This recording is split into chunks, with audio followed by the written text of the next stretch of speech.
Olá, turma. Aqui é a professora Rossana.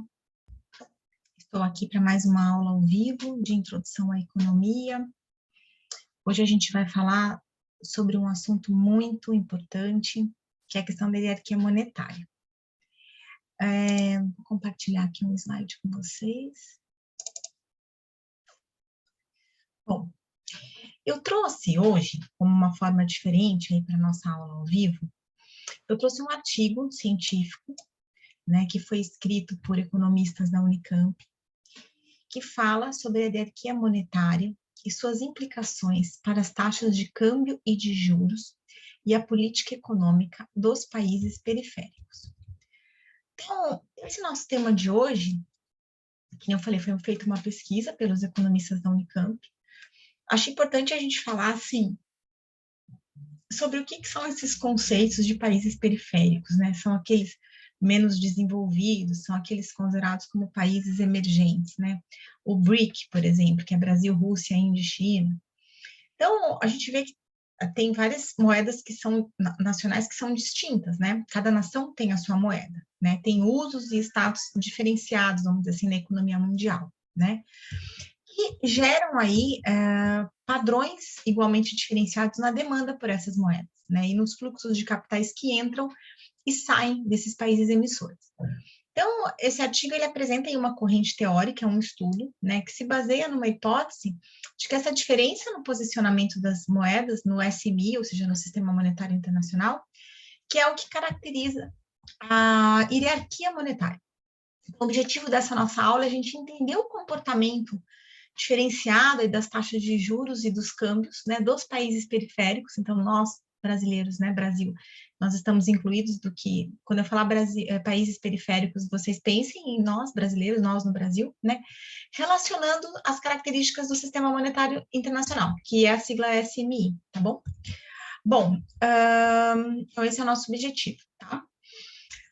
Vamos falar sobre a hierarquia monetária, né? Então, primeiro, né, a economia mundial, ela nunca teve uma moeda internacional. Então, os autores desses artigos, esses economistas da Unicamp, né, eles entendem, né, e é uma verdade, que não existe uma moeda que é emitida e gerida por uma instituição supranacional para ser utilizada em âmbito global. Então, vamos supor que todos os países exigissem o uso da sua própria moeda para os intercâmbios internacionais, né, para as negociações, para as transações comerciais. Obviamente, evidentemente, que haveria aí uma incompatibilidade se cada país quisesse negociar na sua própria moeda. Então, você não pode pedir para negociar na moeda do seu país, né? Se todos fizessem isso, viraria um caos, né, de ordem política e de ordem econômica, né? E aí, o que acontece, né? Eu vou mostrar hoje para vocês como é que é o arranjo da hierarquia monetária, né? A gente não pode, obviamente, que ignorar o papel internacional das moedas, porque esse papel ele pode estar aí em transformação. Tá? Mas hoje, o dólar ele continua sendo a moeda mais utilizada na esfera internacional. Tá? Então, eu coloquei aqui, ó, existe algum uso de algumas moedas no âmbito internacional, que eu vou mostrar para vocês, né, no próximo slide. Tem uma incompatibilidade de dos países quererem usar suas próprias moedas sempre, né? E o dólar hoje é definido como um padrão. Então, existe aqui uma figura, essa figura da hierarquia do sistema monetário internacional atual, né? Então, vocês veem que o dólar está como centro, tá? Então, hoje, o sistema monetário internacional, ele pode ser caracterizado, o que a gente chama de semi-padrão dólar, tá? Em seguida, posiciona-se aqui o euro, tá? Nessa segunda parte. Então, o euro, que teve aí uma importância crescente desde a sua criação, né? Sobretudo nos exercícios, por exemplo, privados de funções de reserva de valor, de unidade de conta. Em um terceiro patamar de importância, encontra-se o iene, a libra esterlina, o franco suíço, né? Então, assim, um pouco abaixo do dólar canadense, o dólar australiano, vamos dizer assim, né, que exerce também algumas funções de moeda na cena internacional. E aí, por último, somos nós aqui, que são as nossas moedas periféricas, né? Mas o que define esse uso internacional das moedas e, portanto, o seu posicionamento na hierarquia do sistema monetário internacional, né? Então, o que define? Primeiro que a dimensão da economia emissora da moeda em questão, né, e a sua integração, tanto comercial como financeira, com o restante do mundo. O poder político de cada país, né, no cenário internacional, ou seja, nas relações junto às instituições multilaterais, nas relações bilaterais, ou seja, de negociação, transações comerciais, né? Existe aí o que a gente chama de voluntarismo político, ou seja, que são as ações de um governo com o intuito de intensificar o uso internacional da sua moeda. Então, tem uma vontade do país em ter a sua moeda como internacional, de querer ter esse compromisso, tá? Os alunos sempre me perguntam, mas professora, essa hierarquia nacional, ela pode ser alterada? Ela pode ser alterada, mas somente a longo prazo, ela não pode ser alterada a curto prazo, tá? Ou seja, faz muito tempo que o dólar é esse semi-padrão, tá? Bom, o que mais? Uso e liquidez da moeda no âmbito internacional. Então, vamos falar o que é liquidez, né? Liquidez é a capacidade de um ativo ser transformado em um meio de pagamento sem perda de capital, sem custos de transação e sem demora. Então, vamos supor que você invista o seu dinheiro e queira retirar esse dinheiro, né? Se você consegue retirar esse dinheiro sem perda de capital e rapidamente, isso quer dizer liquidez, tá? Então, a conversão de moeda entesourada em poder de compra, né? Ou de liquidação de contrato sem gerar perda nenhuma, nem monetária, nem na questão do tempo. Né? Então, por exemplo, você ter demanda pelo bem que você quer substituir. Então, vamos, por exemplo, uma venda de um imóvel. Se o mercado de imóvel não estiver aquecido, o seu bem não vai ter liquidez, né? Ou você vai ter que baixar o preço e vender esse imóvel mais barato, para que você possa vendê-lo, vamos dizer, entre aspas, mais rápido. Ou se não, se você não quiser perder, você vai ter que esperar, né, alguma oferta de compra desse imóvel com exatamente aquele valor que você quer por aquele imóvel, tá? Bom, é uma questão de oferta e demanda de mercado, tá? Bom, a liquidez, né, que nem eu falei para vocês, é essa capacidade. Eu vou contar uma história legal. Na Segunda Guerra, né, no ano de 45, os Estados Unidos ele virou um grande fabricante de armas, né? Ele foi um fornecedor de armas.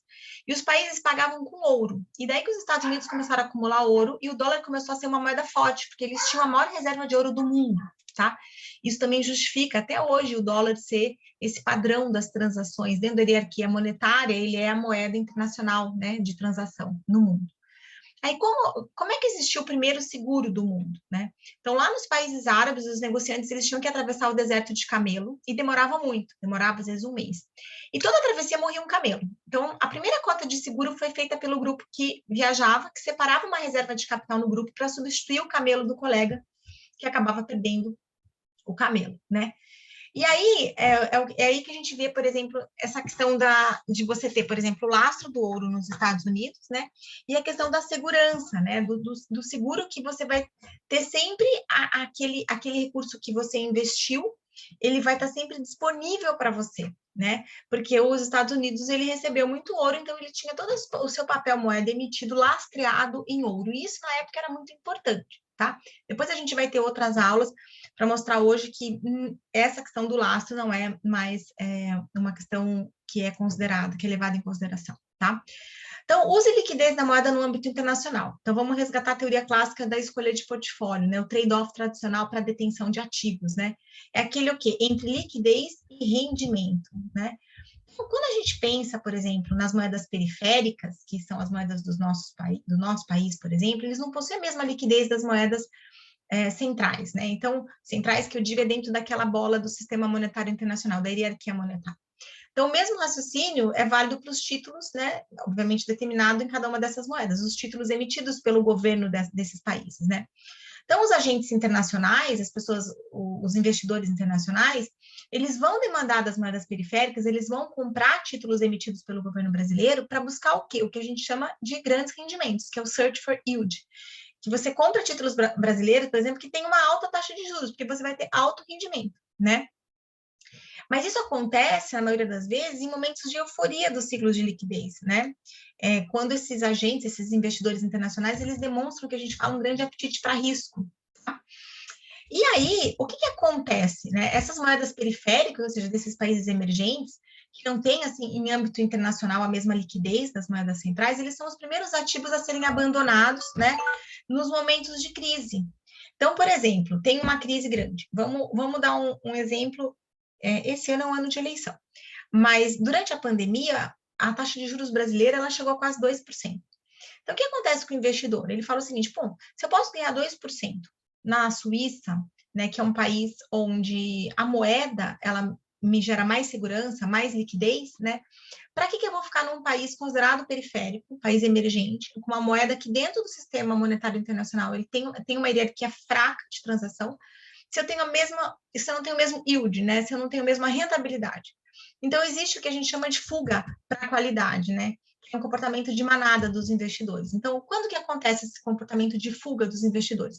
Quando tem alguma crise no país, quando tem uma baixa na taxa de juros, que nem aconteceu aqui no Brasil durante a pandemia.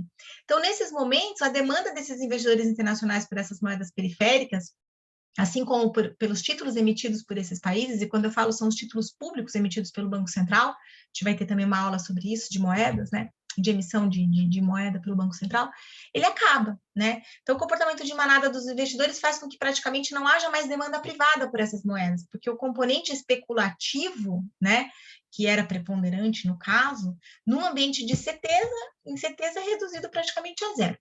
E aí, nessa situação, como a demanda por essa moeda se reduz e a sua oferta aumenta, há uma tendência, como seria o caso para qualquer ativo financeiro, a ter uma baixa do preço, ou seja, a ter uma desvalorização daquela moeda, tá? Então, aí é a primeira explicação que a gente dá para a elevação da taxa de câmbio, né? Por que o dólar ele se valorizou frente ao real, né? Porque houve também, um dos fatores é essa fuga de investimentos, de investidores internacionais, né? O que mais? Vamos continuar mais 5 minutinhos para a gente fechar essa linha de raciocínio, tá? Então, pode-se dizer que as moedas periféricas elas têm uma natureza ilíquida, né, no cenário internacional. As moedas centrais, e aí quando a gente chama de centrais, a gente está falando do dólar e do euro, né, por sua vez, tem uma liquidez perene, já que os fluxos de capitais que se dirigem aos países desenvolvidos têm um caráter mais sustentável e, consequentemente, a demanda por essas moedas é mais constante, né? Então, o que acontece? O Banco Central do país emissor dessa moeda, ele vai tentar, na maior parte dos casos, enfrentar essa tendência, né? E vai ofertar dólares no mercado de câmbio contra a sua moeda, tá? Para tentar, vamos dizer, aquecer esse mercado. Aí, o que acontece? A gente pode deduzir nesse processo que a liquidez dessas moedas periféricas é, na verdade, condicional ou cíclica, né? Já que, por exemplo, as condições, né, da troca variam enormemente em função da situação da economia mundial, né? Ou mais precisamente do estágio em que se encontram esses ciclos internacionais aí de liquidez, tá bom? A gente vai falar um pouquinho mais sobre a questão do patamar de taxa de juros, né? Eu vou aqui ainda dividir com vocês aqui esse próximo slide, tá? Vamos lá. Vamos falar só um pouquinho sobre o patamar da taxa de juros, né? Que é uma das consequências da falta de liquidez nos países periféricos, né? A volatilidade da taxa de câmbio dos juros nos países periféricos. Então, a taxa de juros é a gente pode dizer, né, que é uma decorrência direta da condição periférica da moeda, né, em função da sua iliquidez, né, e é o elevado patamar das taxas de juros dos países emissores. Então, no caso de um título soberano, por exemplo, esses riscos podem ser agregados no que a gente chama de risco país, né, e aí o que acontece, né, os investidores, eles pedem, né, um prêmio por ter essa iliquidez, né? Então, a exigibilidade desse prêmio nos ativos que não possuem liquidez aí são as taxas de juros desses títulos, né? E parte do pressuposto que essas taxas de juros elas têm que ser superior, né, do que as taxas de juros daqueles títulos que são detentores do que a gente chama da liquidez, ou seja, tem que ser mais atrativo do que os juros praticados nos Estados Unidos e na Europa, por exemplo, que eles estão ali no cerne, né, no centro do sistema monetário internacional, né? Eles fazem parte aí da hierarquia, né? E aí, quando a gente entende essa questão do patamar da taxa de juros, a gente entende o seguinte, né? Que tem o que a gente chama de risco político e risco de mercado, tá? Quando a gente fala de risco de mercado, é aquela classificação do risco de país. Então, por exemplo, o Brasil ele é classificado por uma das agências, pela Moody's, como BB, né? Então, quando a gente fala de risco político e de risco de mercado, tá aqui, ó, liquidez de mercado, a gente está falando o quê? A gente está falando que risco político é as possibilidades de mudança, né, do ambiente de investimento, normalmente na legislação, risco soberano de inadimplência, que é o risco de crédito, o risco do Brasil, por exemplo, não pagar os títulos que ele emite. E o risco de mercado é o risco o quê? Cambial de mudança na taxa de juros, né? Então, aí, eles são passíveis, obviamente, de cálculo aí pelas agências, o que a gente chama agências de rating, essas agências que dão essa classificação de risco para o país, né? E aí, o que a gente pode concluir, né? Alguns componentes das taxas de juros dos países periféricos guardam relação com as características da economia nacional, ou seja, os prêmios de risco e as expectativas de variação cambial.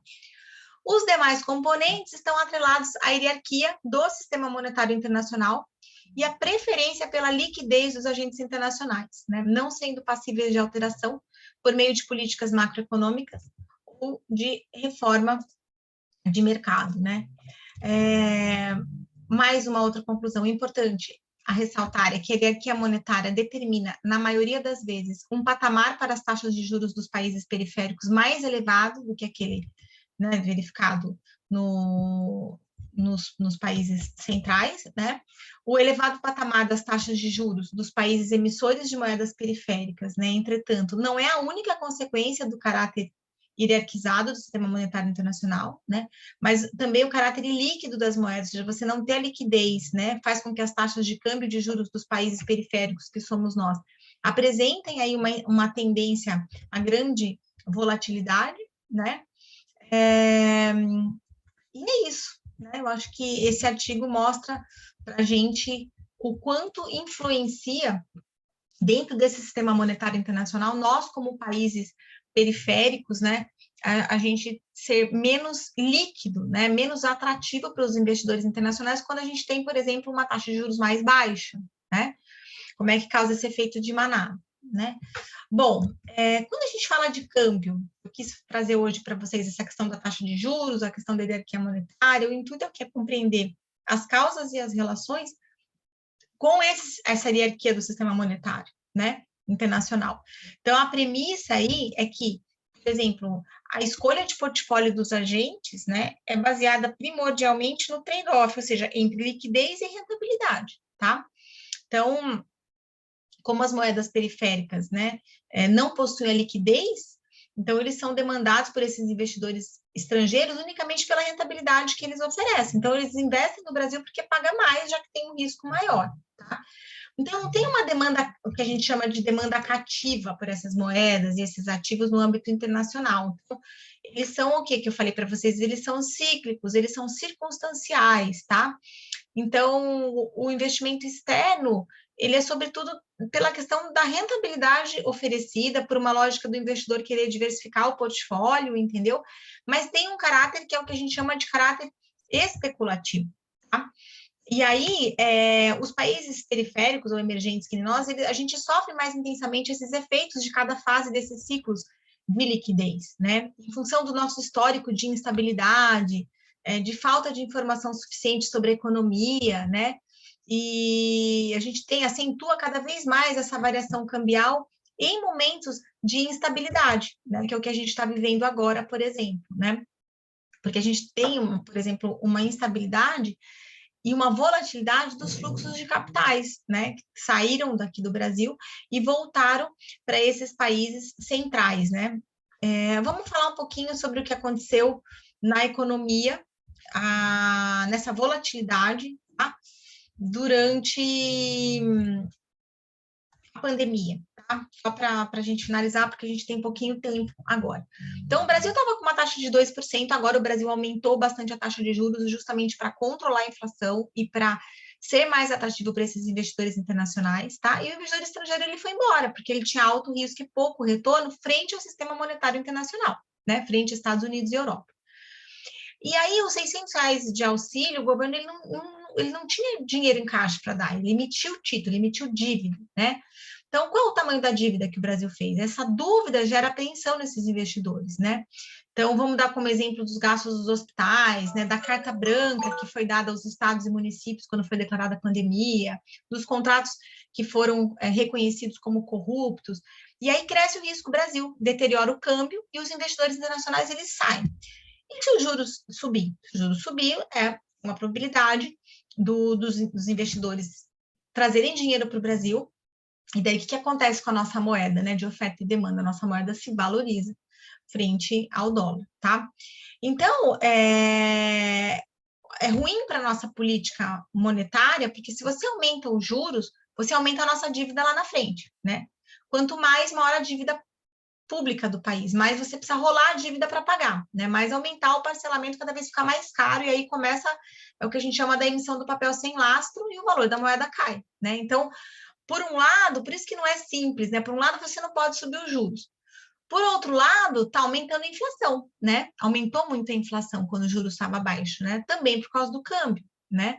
Porque está tendo uma demanda maior que a oferta, as pessoas estão comprando mais no supermercado, né?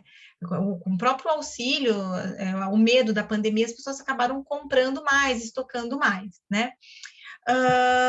Bom, então, para a gente finalizar, os países periféricos, eles enfrentam grandes dificuldades na condução da política econômica no atual contexto de globalização financeira, principalmente em função da hierarquia monetária, né?